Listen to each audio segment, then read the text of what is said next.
مرچ نامہ مضمون کے مصنف خواجہ حسن نظامی ہیں۔ خواجہ حسن نظامی کا اصل نام علی حسن تھا۔ وہ 25 دسمبر سن 1878 کو دہلی میں پیدا ہوئے۔ ان کا تعلق دہلی کے مشہور بزرگ حضرت نظام الدین اولیاء رحمۃ اللہ علیہ کے خاندان سے تھا۔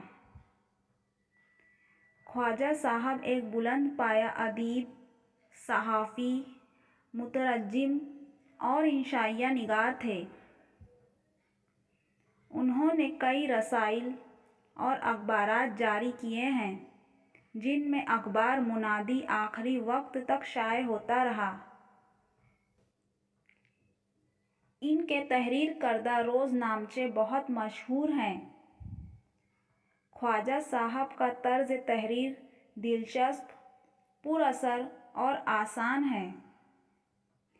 ان کی کتابوں میں غدر کے افسانے بہت مقبول ہیں۔